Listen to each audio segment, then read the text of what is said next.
Are you dehydrated? Well, if you're like most of us, you're always a little dehydrated. While we all know it's important to drink water, 43% of adults drink less than 4 cups of water a day. That's just not enough water. Why is this a problem? Well, if you're dehydrated, your food cravings and or constant feeling of exhaustion may be caused by dehydration. If you're new here, my name is Amy, and I'm a certified elite trainer, nutrition coach, and PSA ranked and rated figure skating coach. It always surprises me how often people engaged in sports are just not adequately hydrated. As a matter of fact, I have one skater whose parent won't let them bring water to practice because then they'll have to go to the bathroom. So I often provide nutrition coaching to my skaters and other athletes to improve their sports performance. But here's the thing, it's not just athletes. I work with athletes' families, their parents, people just like you, and even other coaches to help them create real change and get real results. Poor hydration can lead to fatigue, hunger, and overall poor health, all of which can impact your body's performance, whether you're an athlete or not. Fueling your body correctly includes hydration and is a critical aspect of not just sports performance, but also academic and work performance, as well as emotional well-being. It goes without saying that hydration is a huge part of your fitness and wellness. In this video, I'm going to help you understand hydration, why it's important, and how you can make sure you're getting enough water. Water is a critical nutrient for your body. In fact, our bodies are made up of 60% water. The most obvious reason we need water is because we would literally die without it. Your muscles need water for recovery. So if you're not drinking enough water and you're training, you won't see all the benefits of your hard work. You also need it for your digestion. Fiber binds with water. So you can't digest fiber if you don't have enough water. Also, if you're thirsty, you might feel hungry. The result of this is that you might actually wind up eating more than you actually need just to get more water into your system. When you're well hydrated, your heart can pump blood easier, bringing oxygen and nutrients to your muscles and help you exercise more efficiently. And there are tons of other reasons too. It improves your skin, lubricates your joints. Water has so many functions in our body, but we'll go over the most important ones that you need to know. Water is a transportation medium in blood, in tissues, and cells. That's why our body can't function at 100% when dehydrated. Water is an environment where chemical processes in our body take place. Every single process in our body needs water to function. There are obviously significant problems with dehydration. When we're dehydrated, even a little bit, our physical and cognitive performance goes down. It means we won't move as much, we give in to temptation and binge on food we don't actually need, feel more tired, and even though we're tired, we can also feel more sleepless and have a hard time getting a good night's sleep. One interesting symptom of dehydration for lots of people is just feeling more hungry. Our body interprets the signal wrong and is confusing hunger for thirst, so we often overeat when we should just have a cup of water instead. Because of those reasons, being well hydrated is critical to support our metabolism. So where can we get all this water? The most important thing to remember is that the best source of water is water. Filtered water is best. And you can get an inexpensive water pitcher that filters your water on Amazon or Thrive Market. And I have links to those in the description down below. And you should never count on hydrating yourself with sugary drinks like soda. Not even the diet or zero versions of soda. I'll have more on that later. Of course, we also get some of our water from food, which is fine, but it's rarely enough. So again, the best source of water is water. How much water do you actually need? This is a question that I'm often asked by figure skaters and their parents, as well as other athletes. And it's a complicated question because it depends on a lot of different things. But the main principle is it's always better to be overhydrated than dehydrated. To calculate how much water you need, just divide your weight in pounds by 2.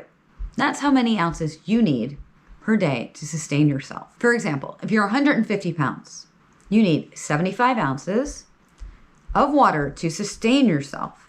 That's a little over 9 glasses. But if you were exercising or engaged in physical activity, you actually need more than that to be healthy. This is because when you're active, you're losing water and it needs to be replaced.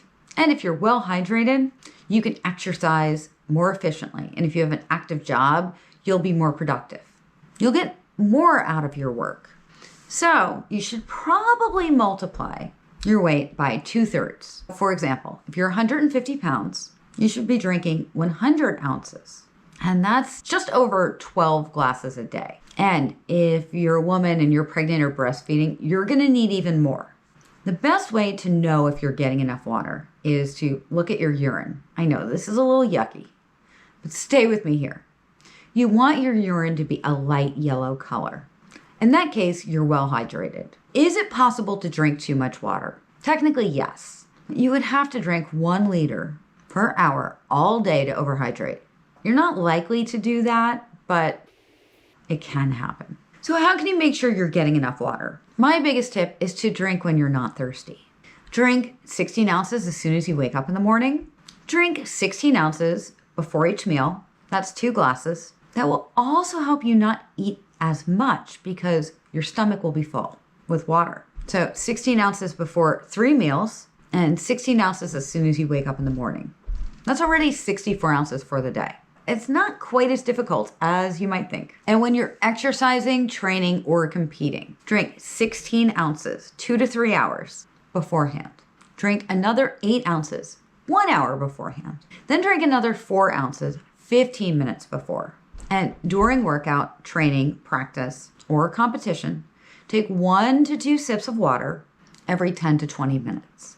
Afterward, drink 16 to 36 ounces of water beginning immediately after the activity and finishing within 2 hours. Carry a special water bottle with you and know exactly how much it holds. Then you can set goals for yourself. For example, my Yeti, and there's a link to Yeti in the description down below. My Yeti holds 32 ounces. So I know that I should have drank the entire thing at least once before lunchtime. If I haven't done that, I have to finish it off before I have my lunch. Then set midday and before dinner goals as well. If you're not a big fan of water, try carbonated or sparkling water, or add something like fresh lemon juice, lime juice, cucumber, or basil to the water. Try to stay away from flavored waters because they contain all kinds of artificial ingredients that you really don't want in your body. So try to stick to just water. And if you need to add some frozen blueberries or frozen strawberries to it, that's okay. But just don't buy anything that comes with a flavor in it or tastes sweet, because that's a sure sign that there's artificial ingredients and you just want to stay away from that. If you prefer, you can also drink herbal tea. Now, let's get back to soda. I'll be the first one to admit I drank diet soda for years. I mean years. And then I was drinking diet vitamin water or vitamin water zero. And stopping that habit was one of the most difficult things. So I totally get it. At the same time, we all know that soda is not great for us. But do you really know what it's doing to your body on a daily basis? My goal in telling you this is to give you some serious motivation and quit soda and find a healthier alternative like water. Calories. If your goal is to lose some weight, soda averages about 140 calories. And these are empty calories, meaning that there's no nutrients to go with the calories. Now you're probably thinking, well, just switch to diet soda then. Diet soda isn't the answer. Here's why. Studies demonstrate that people don't lose weight while drinking diet soda. I'm going to get to that in a minute, but first, soda is acidic and it can irritate your stomach lining. It can cause heartburn, and it also destroys the enamel on your teeth. Some researchers actually compare soda to battery acid. You wouldn't drink that, would you? Sugar. There's 10 teaspoons of sugar in 1 portion of soda, and most of that is high fructose corn syrup, which is more difficult for your body to metabolize than regular sugar. Hydration. Soda often has caffeine in it, and caffeine is a diuretic, which means it makes you pee more. Thus, you become more dehydrated. Plus, the high content of sugar and sodium combined with the caffeine can also dehydrate you. Phosphoric acid in soda makes it more difficult for your body to absorb calcium, which can lead to osteoporosis and also cause cavities in your teeth. And remember, earlier we talked about the acid destroying your enamel and weakening your teeth. Studies also show that soda drinkers have a 20% higher risk of coronary heart disease. Let's get back to diet soda because it's actually even worse. Still has the acid, so you have an increased risk of osteoporosis and heart disease, issues with your teeth and stomach lining. But you might assume 0 calories can help you lose weight. But you've also probably heard that artificial sweeteners can be harmful. One clear finding is that drinking a couple of Diet Cokes a day, for example, raises cancer risk in the long run. But there is maybe an even more important finding. Almost all artificial sweeteners affect the microbiome in your gut. This can lead to inflammation, insulin resistance, and weight gain. Diet soda also increases the risk of metabolic syndrome and diabetes. A study at Boston University showed that diet soda drinkers are 3 times more likely to develop dementia or Alzheimer's. From personal experience, when I stopped drinking beverages with artificial sweeteners, like diet soda and vitamin water zero, I lost 10 pounds pretty quickly. If losing weight or your health isn't a good enough reason, think about all the money you could save if you quit drinking soda and switch to water instead. Think about the environment too. All the cans and bottles that you wouldn't be throwing in the recycle bin. If you're a soda drinker, leave me a comment down below. Are you going to make a commitment to stop drinking it? I hope so. Let me know. Leave a comment down below. Okay, so enough about soda. Let's get back to water. Keeping yourself well hydrated boosts your performance, metabolic processes, and keeps your hunger at bay. It also adds to your overall health. Getting your water from water is the best way to do it. And remember that being a little overhydrated is always better than being underhydrated. Leave me a comment down below and let me know what you're going to do to increase your water consumption. If you need some delicious protein-packed breakfast ideas, I have a new ebook. It's free, don't worry, it's completely free. It's the Protein-Packed Breakfast Recipe Guide. There's a link to it down below, but you can also just go to amyricka.com/freebies and get your copy there. There's lots of other free stuff on that page too, and you don't have to just pick one. You can get as many of those things as you like. That's my gift to you for watching this video. If you like this video, please give it a like and share it with your friends and on social media too. And remember, I post at least 3 videos a week that can help you find simple but life-changing habits. So if you're new here, be sure to hit that subscribe button and tap the bell right next to it so that you never miss a video. This is Amy. Thank you for watching. I will see you real soon. Bye.